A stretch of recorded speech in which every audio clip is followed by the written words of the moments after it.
राधे राधे मेरे प्यारे भाइयों, बहनों, माताओं व बंधुओं। आज मंगलवार मैं आपके लिए लाई हूँ सुंदर कांड की ये चौपाई, जिसे सुनने मात्र से हनुमान जी आपके सभी संकटों से आपका छुटकारा दिलवाएंगे। बंधुओं, हनुमान जी हर तरह के संकट दूर करने के साथ साथ मनुष्य के ऊपर यदि किसी तरह का कर्ज चढ़ा हुआ है तो उस कर्ज से भी मुक्ति दिलाते हैं। बंधुओं, मंगलवार के दिन हनुमान जी की इन चौपाइयों को सुनने मात्र आप पर हनुमान जी बहुत कृपा करेंगे। हनुमान जी आपके सभी संकटों से आपका छुटकारा तो दिलाएंगे ही, साथ ही आपको कर्जों से भी मुक्ति दिलाएंगे। बंधुओं, यदि आपने हमारे चैनल को अब तक सब्सक्राइब नहीं किया तो ज़रूर करें और बेल आइकन दबाना ना भूलें, ताकि आपको हमारी आने वाली सभी वीडियोस की जानकारी सबसे पहले हो सके। बंधुओं, आज मैं आपके लिए ये चौपाई हिंदी में लेकर आई हूँ। इन्हें जब भी सुनो पूरा सुनो। सुनने के बाद कमेंट बॉक्स में जय बजरंगबली जरूर लिखें। बोलो संकट मोचन पवन पुत्र की जय। शांत सनातन अप्रमेय निष्पाप मोक्षरूप परम शांति देने वाले ब्रह्मा शंभु और शेष जी से निरंतर सेवित, वेदांत के द्वारा जानने योग्य, सर्वव्यापक, देवताओं में सबसे बड़े, माया से मनुष्य रूप में दिखने वाले, समस्त पापों को हरने वाले, करुणा की खान, रघुकुल में श्रेष्ठ तथा राजाओं के शिरोमणि राम कहलाने वाले जगदीश्वर की मैं वंदना करता हूँ। हे रघुनाथ जी, मैं सत्य कहता हूँ और फिर आप सब के अंतर आत्मा ही हैं कि मेरे हृदय में दूसरी कोई इच्छा नहीं है। हे रघुकुल श्रेष्ठ, मुझे अपनी पूर्ण भक्ति दीजिए और मेरे मन को काम आदि दोषों से रहित कीजिए। अतुल बल के धाम, सोने के पर्वत के समान कांति युक्त शरीर वाले दैत्य रूपी वन के लिए अग्नि रूप, ज्ञानियों में अग्रगण्य, संपूर्ण गुणों के निधान, वानरों के स्वामी श्री रघुनाथ जी के प्रिय भक्त पवन पुत्र हनुमान जी को मैं प्रणाम करता हूँ। जांबवान के सुंदर वचन सुनकर हनुमान जी के हृदय को बहुत ही भाए। वे बोले, हे भाई, तुम लोग दुख सहकर, कंद मूल फल खाकर तब तक मेरी राह देखना जब तक मैं सीता जी को देखकर ना आऊं। काम अवश्य होगा, क्योंकि मुझे बहुत ही हर्ष हो रहा है। यह कहकर और सबको मस्तक नवाकर हृदय में श्री रघुनाथ जी को धारण करके हनुमान जी हर्षित होकर चले। समुद्र के तीर पर एक सुंदर पर्वत था। हनुमान जी से खेल से ही कूदकर उसके ऊपर जा चढ़े और बार बार श्री रघुवीर का स्मरण करके अत्यंत बलवान हनुमान जी उस पर से बड़े वेग से उछले। जिस पर्वत पर हनुमान जी पैर रखकर चले वह तुरंत ही पाताल में धंस गया। जैसे श्री रघुनाथ जी का अमोघ बाण चलता है, उसी तरह हनुमान जी चले। समुद्र ने उन्हें श्री रघुनाथ जी का दूत समझकर मेनाक पर्वत से कहा, हे मेनाक, तू इसकी थकावट दूर करने वाला हो। हनुमान जी ने उसे हाथ से छू दिया, फिर प्रणाम करके कहा, भाई, श्री रामचंद्र जी का काम किए बिना मुझे विश्राम कहाँ। देवताओं ने पवन पुत्र हनुमान जी को जाते हुए देखा। उनको विशेष बल बुद्धि को जानने के लिए उन्होंने सुरसा नामक सर्पों की माता को भेजा। उसने आकर हनुमान जी से यह बात कही। आज देवजन दिया है। यह वचन सुनकर पवन कुमार हनुमान जी ने कहा, श्री राम जी का कार्य करके मैं लौट आऊं और सीता जी की खबर प्रभु को सुना दूं, तब मैं आकर तुम्हारे मुंह में घुस जाऊंगा। हे माता, मैं सत्य कहता हूँ, अभी मुझे जाने दे। जब किसी भी उपाय से उसने जाने नहीं दिया तब हनुमान जी ने कहा, तो फिर मुझे खा ना ले। उसने योजन भर मुंह फैलाया। तब हनुमान जी ने अपने शरीर को उससे दूना बढ़ा लिया। उसने 16 योजन का मुख किया। हनुमान जी तुरंत ही 32 योजन के हो गए। जैसे जैसे सुरसा मुख का विस्तार बढ़ाती थी, हनुमान जी उसका दूना रूप दिखलाते थे। उसने 100 योजन मुख किया, तब हनुमान जी ने बहुत ही छोटा रूप धारण कर लिया और वे उसके मुख में घुसकर फिर बाहर निकल आए और उसे सिर नवाकर विदा मांगने लगे। मैंने तुम्हारे बुद्धि बल का भेद पा लिया, जिसके लिए देवताओं ने मुझे भेजा था। तुम श्री रामचंद्र जी का सब कार्य करोगे, क्योंकि तुम बल बुद्धि के भंडार हो। यह आशीर्वाद देकर वह चली गई। तब हनुमान जी हर्षित होकर चले गए। समुद्र में एक राक्षसी रहती थी। वह माया करके आकाश में उड़ते हुए पक्षियों को पकड़ लेती थी।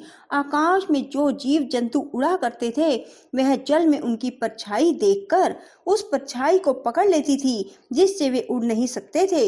इस प्रकार वह सदा आकाश में उड़ने वाले जीवों को खाया करती थी। उसने वही छल हनुमान जी से भी किया। हनुमान जी ने तुरंत ही उसका कपट पहचान लिया। पवन पुत्र धीर बुद्धि वीर हनुमान जी उसको मारकर समुद्र के पार गए। वहां जाकर उन्होंने वन की शोभा देखी। मधु के लोभ से भोरे गुंजार कर रहे थे। अनेकों प्रकार के वृक्ष फल फूल से शोभित हैं। पक्षी और पशुओं के समूह को देखकर तो वे मन में प्रसन्न हुए। सामने एक विशाल पर्वत देखकर हनुमान जी भय त्याग कर उस पर दौड़कर जा चढ़े। शिव जी कहते हैं, हे उमे, इसमें वानर हनुमान की कुछ बड़ाई नहीं है। यह प्रभु का प्रताप है, जो काल को भी खा जाता है। पर्वत पर चढ़कर उन्होंने लंका देखी। बहुत ही बड़ा किला है, कुछ कहा नहीं जाता। यह अत्यंत ऊंचा है। उसके चारों ओर समुद्र है। सोने के परकोटे का परम प्रकाश हो रहा है। विचित्र मणियों से जड़ा हुआ सोने का परकोटा है। उसके अंदर बहुत से सुंदर सुंदर घर हैं। चौराहे, बाजार, सुंदर मार्ग और गलियां हैं। सुंदर नगर बहुत प्रकार से सजा हुआ है। हाथी, घोड़े, खच्चरों के समूह तथा पैदल और रथों के समूहों को कौन गिन सकता है। अनेक रूपों के राक्षसों के दल हैं। उनकी अत्यंत बलवती सेना वर्णन करते नहीं बनती। वन, बाग, उपवन, फुलवाड़ी, तालाब, कुएं और बावलियां सुशोभित हैं। मनुष्य, नाग, देवताओं और गंधर्वों की कन्याएं अपने सौंदर्य से मुनियों के भी मनों को मोह लेती हैं। कहीं पर्वत के समान विशाल शरीर वाले बड़े ही बलवान मल गर्ज रहे हैं। वे अनेकों अखाड़ों में बहुत प्रकार से भिड़ते और एक दूसरे को ललकारते हैं। भयंकर शरीर वाले करोड़ों योद्धा यत्न करके नगर की चारों दीवारों में रखवाली करते हैं। कहीं दुष्ट राक्षस भैंसों, मनुष्यों, गायों, गधों और बकरों को खा रहे हैं। तुलसीदास ने इनकी कथा इसलिए कुछ थोड़ी सी कही है कि ये निश्चय ही रामचंद्र जी के बाण रूपी तीरथ में शरीरों को त्याग कर परम गति पावेंगे। नगर के बहुसंख्यक रखवालों को देखकर हनुमान जी ने मन में विचार किया कि अत्यंत छोटा रूप धरूं और रात के समय नगर में प्रवेश करूं। हनुमान जी के मच्छर के समान रूप धारण कर नर रूप से लीला करने वाले भगवान श्री रामचंद्र जी का स्मरण करके लंका को चले।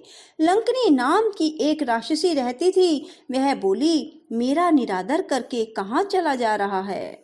हे मूर्ख, तूने मेरा भेद नहीं जाना। जहां तक जितने चोर हैं वे सब मेरे आहार हैं। महाकपि हनुमान जी ने उसे घूंसा मारा, जिससे वह खून की उल्टी करती हुई पृथ्वी पर लुढ़क पड़ी।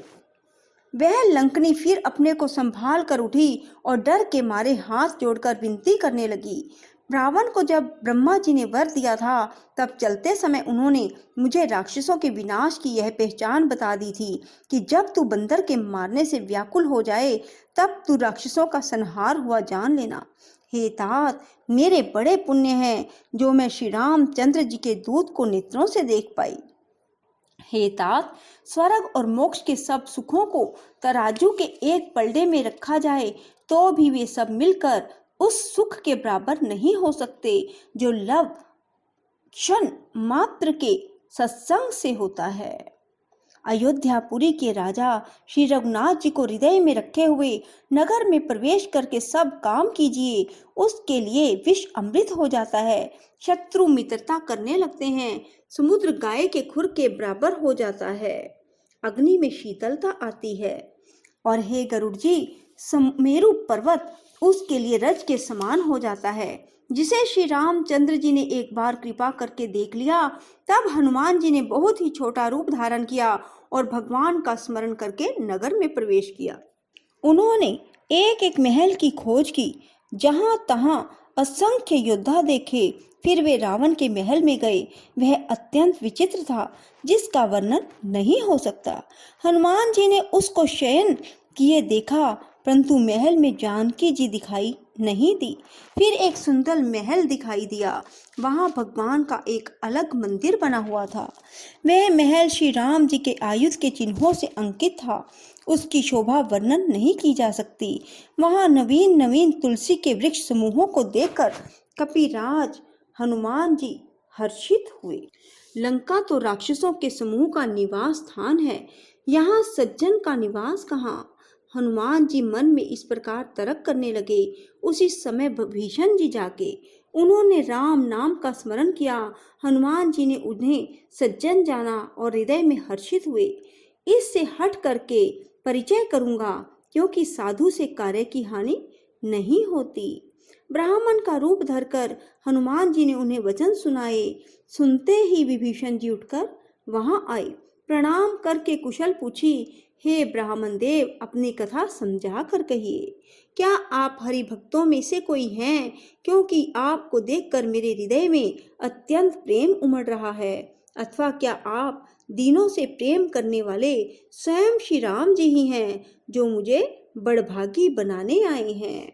तब हनुमान जी ने श्री रामचंद्र की सारी कथा कहकर अपना नाम बताया। सुनते ही दोनों के शरीर पुलकित हो गए और श्री राम जी के गुण समूहों का स्मरण करके दोनों के मन मगन हो गए। हे पवन पुत्र, मेरी रहनी सुनो।